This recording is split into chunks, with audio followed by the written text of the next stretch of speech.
رکھ یہ جو آزمائشیں ہوتی ہیں، یہ جو تکلیفیں ہوتی ہیں، یہ جو تھوڑے سے مشکل حالات ہوتے ہیں، حضرت یونس علیہ السلام کی دوستی ہوگی حضرت جبریل امین سے، جناب جبریل ملنے آئے۔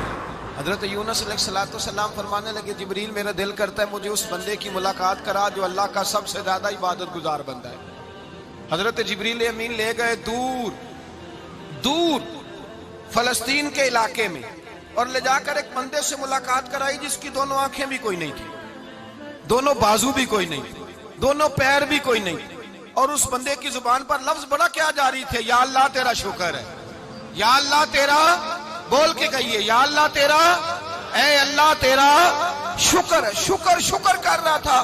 حضرت جناب سیدنا یونس علیہ السلام کہنے لگے میں نے تجھے عبادت گزار کو ملانے کو کہا تھا، تو کہاں لے آیا؟ حضرت جبریل کہنے لگے یا یونس یہ ہر چیز جانے کے باوجود اپنے رب کی رضا پہ راضی ہے۔ اس وقت دنیا میں نبیوں کے بعد جس سے اللہ سب سے زیادہ پیار کر رہا ہے وہ یہی بندہ ہے، یہ اپنے رب کی رضا پہ راضی ہے۔ اے تن میرا کنگی ہوئے تے میں زلف سجن دی باواں، تے پوش میرے دی جتی بن جائے تے میں یار دی قدمی آواں، مارو مارو مینو مار مکاؤ کوئی عذر نہ پیش لے آواں، تے جے سونا ہی میرے دکھ وچ راضی، جے سونا ہی میرے دکھ وچ راضی، جے سونا ہی میرے دکھ وچ راضی، تے میں سکھ نو چلے ڈاواں، مالک جب اس حال میں راضی ہے تو بس ٹھیک ہو گیا، ٹھیک ہو گیا۔ وصل اچھا ہے نہ فراق اچھا ہے، بس جس حال میں محبوب رکھے وہی حال اچھا ہے، بس جس حال میں انہوں نے رکھا بات ٹھیک ہو گئی۔ اس میں اب انسان شکوہ کرتے پھرے کہ یہ کس طرح ہے وہ کس طرح، اپنے آپ کو مطمئن رکھا ہے۔ مشکل کے بعد جو آسانی حضرت لقمان حکیم، ان کے نام پر قرآن مجید کی پوری سورت ہے۔ حضرت لقمان حکیم علیہ رحمہ آپ اپنے بیٹے کو نصیحت کر رہے تھے، کہنے لگے بیٹا کو مشکل آئے تو گھبرانا نہیں، کوئی مشکل آئے تو کرے بیٹوں کو سمجھ آ جائے کہ مشکل آئے تو، سمجھ آ رہی ہے بات کی، مشکل آئے تو، اور کیا خوبصورت جملے، بیٹے کو بٹھا کے کہتے ہیں بیٹا چھوٹی مشکل آئے گی تو اللہ بڑی مشکلات آسان کر دے گا، سمجھو چھوٹی مشکلات آئیں تو اللہ نے بڑی مشکلیں اس نے آسان کر دی۔ اور آپ کو بتاؤں اصل انسان ہوتا ہی وہ ہے جو مشکلوں میں جینے کا ڈھب سیکھ جاتا ہے، وہ بن جاتا ہے جو کرب کے حالات میں جینے کا سلیقہ سیکھ جائے۔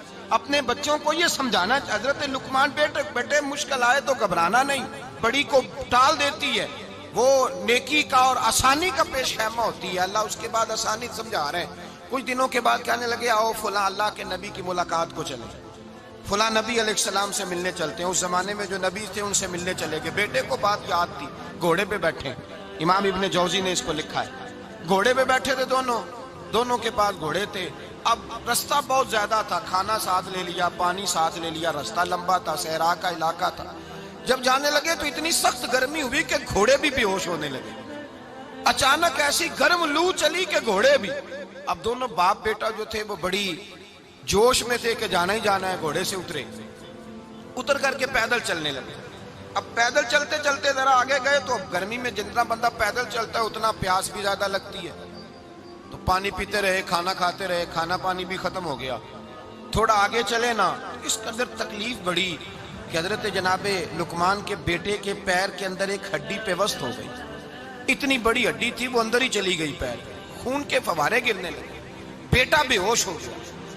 حضرت لقمان اس کے سرانے بیٹھے تو بیٹا تھا نا، آنکھوں میں آنسو آ گئے۔ بیٹے نے آنکھ کھولی تو کہنے لگا ابا جی آپ تو صبر کرنے والے ہیں، آپ رو رہے ہیں؟ فرمایا بیٹے میں کیا کروں، میرے سینے میں جو دل ہے وہ ایک باپ کا دل ہے، تو باپ جو ہوا تیرا، تیری دکھ پر رونا آیا، بڑی مشکل سے دانت کے ساتھ ہڈی نکالی، ہڈی نکلی تو خون بھی چلا۔ صاحب زیادہ کہنے لگا حضور آپ نے تو کہا تھا ہر مشکل کے بعد آسانی ہوتی ہے، اور چھوٹی مشکل دے کے اللہ بڑی سے بچا لیتا ہے، تو ہم تو اچھے کام چلے تھے، مشکل پہ مشکل، مشکل پہ مشکل، یہ کیا ہے؟ حضرت لقمان کہنے لگے بیٹا نہ تو رب کی حکمتوں کو جانتا ہے نہ پوری طرح میں جانتا ہوں، لیکن جو میں نے کہا تھا وہ بات سچی ہے، فَإِنَّ مَعَ الْعُسْرِ يُسْرًا إِنَّ مَعَ الْعُسْرِ يُسْرًا، اللہ ہر مشکل کے بعد آسانی عطا فرمائے گا، اور فرمایا میرا ایمان ہے کہ ضرور عطا فرمائے گا۔ یہ بات کہہ رہے تھے کہ سامنے سے دھواں اٹھا، اتنا سخت دھواں اٹھا کہ آپ نے سوچا شاید وہاں بادیا وہاں جاتے ہیں، وہاں چلنے لگے تو پیچھے سے کسی نے آواز دی ٹھہر جاؤ رکو، وہیں رک گئے.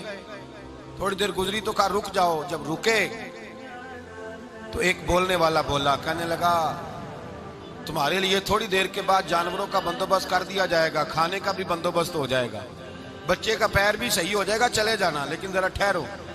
حضرت لقمان کہنے لگے بولنے والے تو کون ہے؟ تو کہنے لگے میں اللہ کا فرشتہ ہوں، میں اللہ کا فرشتہ ہوں. کہا اللہ کے فرشتے اور یہ سارا کچھ کیا ہے؟ تو فرشتہ کہنے لگا اصل بات یہ ہے کہ سامنے بستی پر مجھے عذاب نازل کرنے کا حکم ملا تھا، آپ بڑی تیزی سے آ رہے تھے، میں نے رب سے دعا کی کہ اللہ اس باپ بیٹے کی غلطی کوئی نہیں، مہربانی فرما.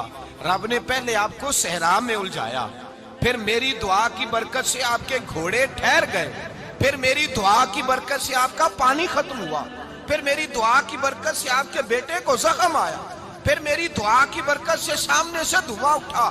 فرمایا یہ جو تمہیں مشکل پہ مشکل آ رہی تھی یہ تو میرا رب تمہیں عذاب سے بچانا چاہ رہا تھا، یہ جو تمہیں مشکل پر مشکل آ رہی تھی تو میرا مالک تمہیں عذاب سے بچا رہا تھا، تم سمجھ نہیں رہے تھے.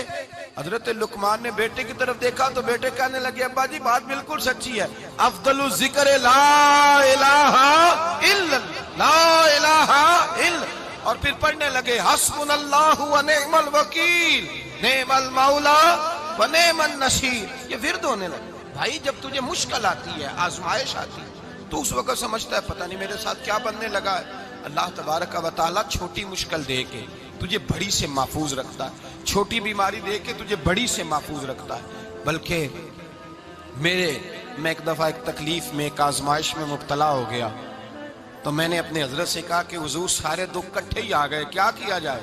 تو آپ فرمانے لگے بڑے خوش نصیب ہو، جوانی میں اللہ نے دکھ دے دیے، بڑھاپے میں آئے تو برداشت نہیں ہوتے، یہ تو بڑے وقت پہ آ گئے، شکر ادا کرنا چاہیے، اس زمانے میں برداشت نہیں ہوتے، اب آسانی ہے، ان کو برداشت کرو، ہمت کرو.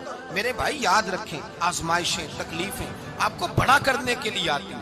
ہم آزمائش کو برا جانتے ہیں، دکھ کو برا جانتے ہیں، دکھ تو بڑے پیارے ہوتے ہیں، یہ رونے کا سلیقہ سکھاتے ہیں، یہ اللہ کو منانے کا طریقہ سکھاتے ہیں، یہ مسجد میں جانے کا. وہ جو سکھی بندہ ہے نا سکھی، مجھے ایک صاحب کہنے لگے دو قسم کے لوگ مدینے سے آتے، مدینہ شریف پوچھنے لگے، کہنے لگے حضرت جی دو قسم کے بندے ہیں، کچھ واپس جاتے ہوئے تڑپ رہے ہیں، کچھ تصویریں کھینچ رہے ہیں رخصتی کے وقت، فرق کیا ہے؟ تو میں نے کہا وہ جو تصویریں کھینچ رہا ہے وہ امیر آدمی ہے، اسے پتا ہے کہ میں پھر ٹکٹ لے لوں گا، مہینے کے بعد پھر آ جاؤں گا، اور یہ مدینہ چھوڑتے ہوئے تڑپ رہا ہے، یہ کوئی غریب ہے، یہ کہہ رہا ہے پتہ نہیں دوبارہ موقع ملے کہ نہ ملے. یہ دکھی ہے، یہ آزمائش میں دکھی. سکھی بندہ تو مکے جا کے نہیں روتا، وہاں بھی کھڑا ہے ڈٹ کے کھڑا. دکھی کوئی نہیں تو روئے کیسے؟ روئے کیسے؟ دکھیے دی گل دکھیا ہی جانے، دکھیے دی گل. کیا خوبصورت لفظ ہے میاں صاحب کی، اور لفظوں میں حسن دیکھے کہنے لگے دکھیے دی گل دکھیا ہی جانے تے سکھیے نو کی خبراں تے یار جنہاں دے موت نے مارے روندے نہیں تک تک قبراں. یہ مشکل مرحلہ ہوتا ہے، جب انسان تکلیف میں ہوتا ہے پھر اسے احساس ہوتا ہے، اور تکلیف والے کو ہی تکلیف والے کی تکلیف کا احساس ہوتا ہے. جب آپ کو اللہ مشکل دیتا ہے تو سمجھ لے رب آسانی دینا چاہ رہا ہے، جب تیز دھوپ آتی ہے تو سمجھ لے اللہ گرم ہوا گزار کے ٹھنڈی بارش برسانا چاہ رہا ہے، اور جب چاروں طرف سے گھٹن ہو، پنجابی میں کہتے ہیں گما لگ جائے، تو پھر سارے بول کے کہتے ہیں اب جو طوفان آئے گا وہ سخت ہی آئے گا. اس لیے کہ گھٹن جتنی زیادہ ہوتی ہے پھر فضل بھی اتنا